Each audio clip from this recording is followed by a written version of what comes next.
That brings me memories. But it doesn't to a lot of people, if you can even call them that. So, to avoid that from happening ever again, allow me to enlighten you about the great Zuma. Zuma is a tile matching puzzle game, like a Bejeweled or, God forbid, Candy Crush. If you see some gameplay of it, it doesn't look like it is, but I guarantee you these three games are all the same thing. The first version of the game was launched in 2003 and it was made to run on web browsers like Chrome or the many Chromium-based browsers out there. However, at the time, you were more likely to be using Internet Explorer. This first version of the game was made by the famous and renowned game developer Ubirin Media, which made such cult classics as Chess Titans, Purple Place, and Inspector Jack. Unfortunately, Ubirin was acquired by another industry giant, iWin Incorporated, in 2013. Very tragic. But I want to focus on the more popular version, Zuma Deluxe. This one was developed and published later the same year by another company, Sexy Action Cool. Nowadays, they go by the boring name of PopCap. This version was everywhere, from platforms that you would expect like Windows and mobile, to others that raise some eyebrows like the PS2 or the Xbox 360. But enough of this shit chat, let's put the game from this legal copy that I own.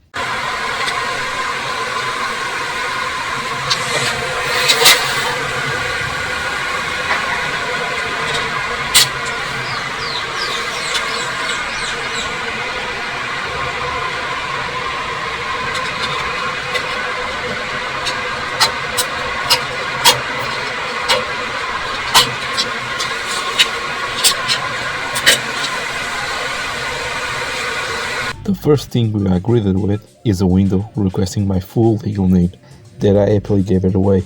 After that, on the left we have a happy frog, a psychotic Aztec god, and an impaled sun that's in great pain. On the right we have some buttons that do standard buttoning things, such as cure my addiction, boost FPS.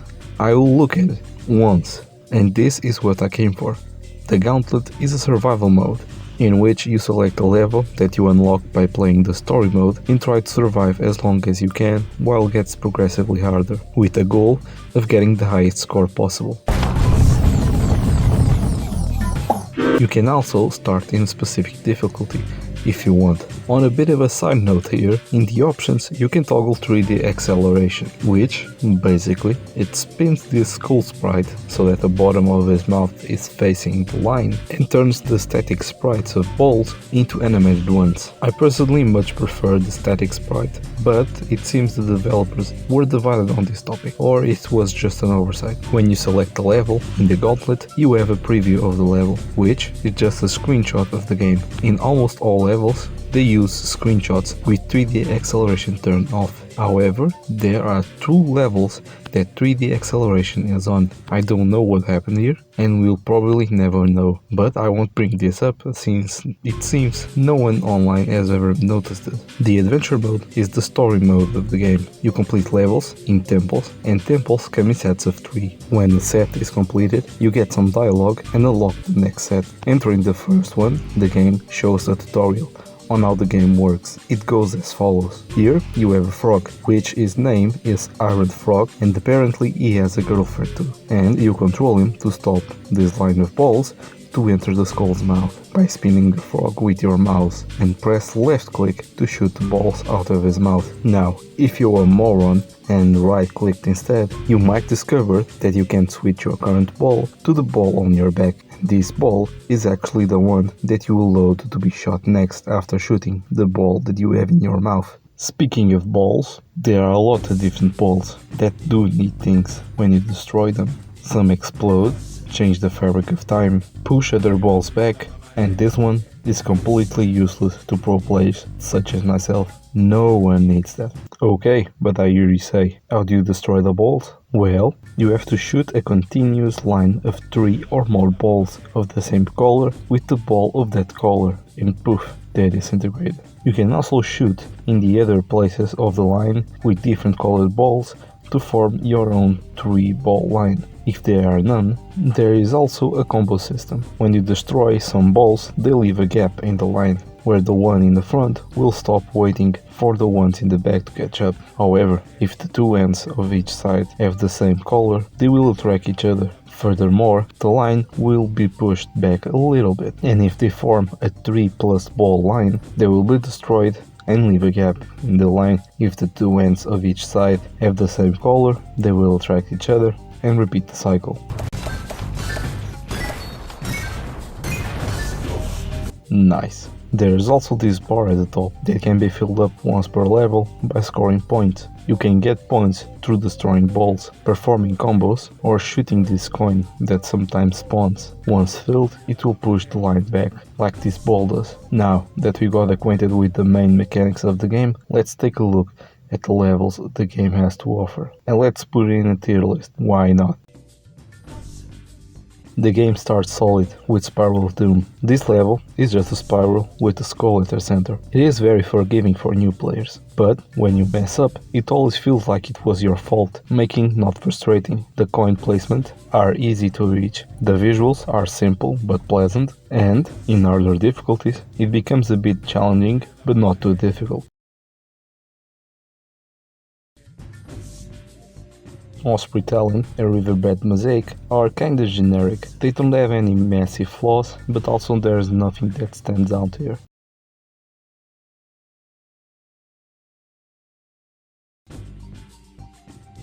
Breath of Ithicatl feels like a mesh between Spiral of Doom and Hospitality, borrowing the best elements of each one. It has a surprisingly unique layout, with good coin placements and visuals. The best way I can describe Dark Vortex is imagine two Spirals of Doom in just one level. And, to top it all, it has Dark Mode activated. I don't think I have to explain myself any further. When Spirals attack, it feels like it's trying so hard to be a cooler Spiral of Doom that it feels worse.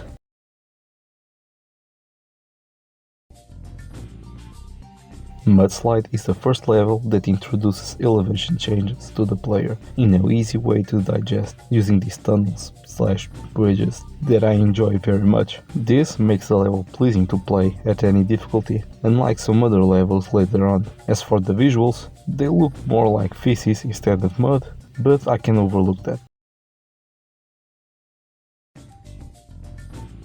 Rorschach has a very interesting visuals. I like the purplish track contrasts well with the blue-greenish stone. The lighting and engraving gives just enough detail to look good, but not overcrowded. However, the layout is just Hospitality 2.0. A lot of people claim Mouth Ascent Hotel as the hardest level in the game. I don't have that many problems with it. Yes, it's the most difficult level of the second temple, even on its own is challenging, but not the end of the world, like some people make it out to be. I find some levels on the third temple way more difficult than this one, to be honest.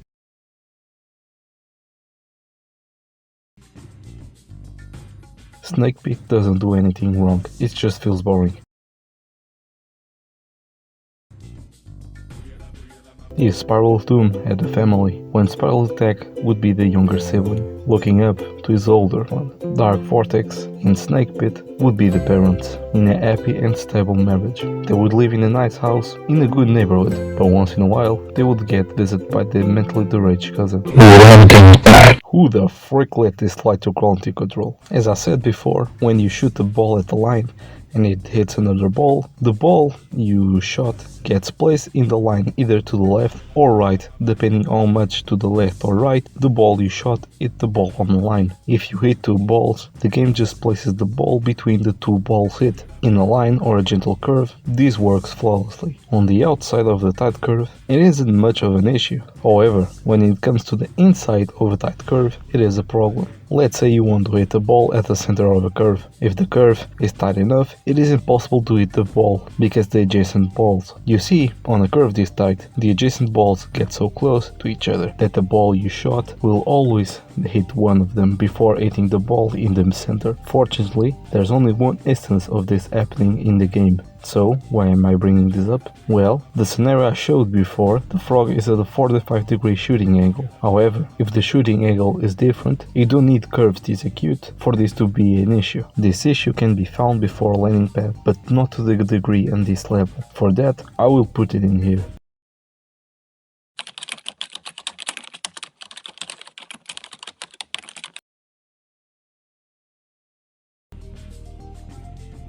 I have died a lot in Altar of Tlaloc. The level itself is challenging, but not extremely hard. What makes more difficult is the levels that come before and after. They are way more difficult than this one, and you are guaranteed to die at least once on them. So, since this is the easiest of the first 4 levels of the third temple, you are kinda forced to never die in this level to save lives for the next. If you die at least once on this one, you are almost guaranteed to lose the whole temple. Also, I don't like the general vibe of it. I like the color scheme in the Codex of Mystic, and that's where my praises end. This level has that problem landing pad has. The coin placement is awful, and the design is mediocre. And one thing that I didn't mention is that different levels have different ball speeds, and the speed on this one might just be the fastest in the game. Do you remember when I said I appreciate bridges? I still like them, but this might be too many. Don't get me wrong, I like how the Shrine of Quetzalcoatl looks, I like the powder-coated steel texture, and I like the many bridges that make the line go above and under itself multiple times, but that's what I like about this level, looking at it, cause playing it is a nightmare. Surprisingly, it doesn't suffer from the corner issue. I love Mirror Serpent, both by the gameplay of it and the aesthetics. It has a Chinese theme to it that makes it feel very unique in an Aztec themed game, and they went all out on it, from the Chinese dragons in the middle to the gold and red color scheme, these windows/holes that look like Chinese room dividers, and to put the cherry on top, in true Chinese fashion, they even cheaped out on the production of this level by including only 1 skull instead of 2. Brilliant. With this, we finish our first set of temples and get our first tidbit of lore that this game has to offer. Interloper of Puny, you suppose the secrets of Zuma it is possible to make them known so easily? No, there is a defect for your thinking. Our cryptid hidden nature cannot be discovered so directly. 3 mystery shrines protect the method. Never you will strike past them. Repeat. Now, it's time to go for the new set. The first thing you notice is that they reused the same levels from the previous set, but they added new balls for us to play with and increased their speed and quantity. Also, they added 1 new level at the end of each temple. In the first temple, we have Switchback, which is just average. The most remarkable thing about it is its ugliness. For the second temple, we have Sandguard. The layout here is fun, the background is decent, and it has the right amount of bridges. Overall, it's a pretty solid level. Lastly, for the third temple, we have Sunstone. I can't describe how much I love the visuals of this. Like, really, I can't. The best way I can describe is, it looks like the ruins realm from Accelerators, and combine that with good gameplay and you have another solid level. They are treating us good now, too good in fact, but we don't have time to think it too deeply, because a new dialogue is here. I see what you have lived still. Is it possible to be the one of which the ancient prophecy speaks? It was sent in order, perhaps, to release me from my wicked captured person finally, but no, namely, this was the story of the exactly old wife. You want to live. Now, retreat. Repeat. After this cinematic masterpiece, we unlock the third set. In this set, they did the same with the second. New balls, empty difficulty and new levels. The first is long range. It has a nice black stone with a space theme, which is a bit of a foreshadowing for one of the levels to come. Regarding gameplay, it has nothing special. Next, we have Lair of the Mud Snake. It looks ugly. Some may even dare say that only a mother could love this level, even though it has a bridge, it's so misused that it feels like it's absent, contributing to an overall mediocre experience.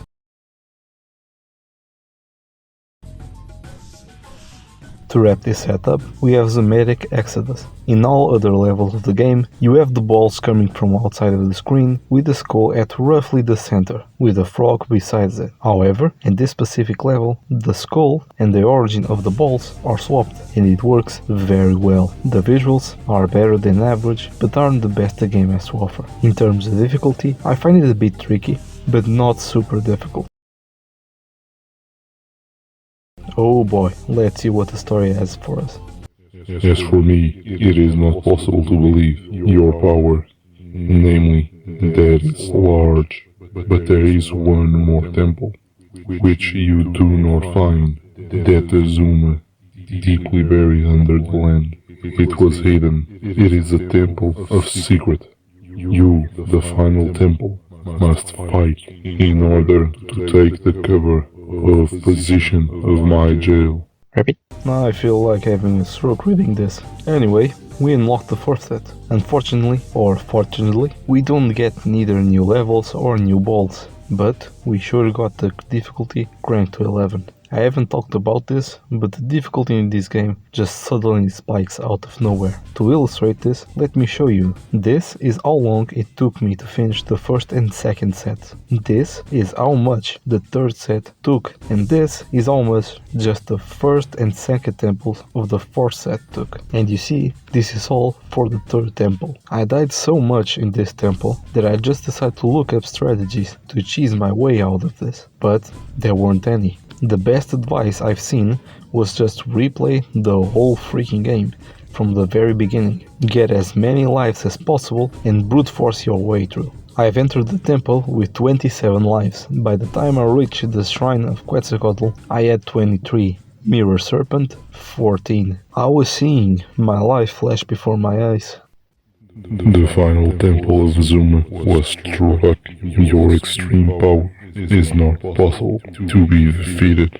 As for me, it can taste. The taste whose almost freedom is sweet, sweetly. But God of the Sun can be imprisoned at only that true house. Come from the star, return to the star. It is of you to rescue of my star. Rabbit? Oh, we are here already. Well, after going through hell, we don't reach the credits yet. There is a secret level left to finish. You might consider how ball-busting difficult the previous levels were and think it's safe to assume this level will be like them, right? No, it's fairly easy. Actually, if you were to put it in between the levels of the 1st or 2nd temple, you would feel right at home. The only outstanding things about this level is that it's the only level in the game with the animated background and does not have a path displayed. Also, this is that level that has the issue that I've talked about in landing pad. You thought you wouldn't see this again, didn't you? Excellent work, mighty frog one. You obtain your lawful place of the stars at the side of the ancient ruler of the Zuma in the future. As for me, you are known as our sibling. I will call you brother, and we control the outer space together. It is joyous new. Now we are to the dance. Rabbit? And they lived happily ever after. The credits finally appeared. So, I hear you ask, how good is the game? Well, the art directory is usually good. So much so that the game looks good nowadays, even though it's a bit pixelated for modern standards. Or maybe not. As sound goes, I haven't talked about it, but it is good. It's so good in fact that I have used the soundtrack of the game through the whole video. Now, I won't sugarcoat it. The gameplay of it is that of an average casual game. It is easy to understand and engage with while being addictive. repetitive, but it won't blow anyone's socks off. It is more polished than your average casual game, but it's still a casual game. And the story, it's there. Should you play Zuma? Yes. Do you need to?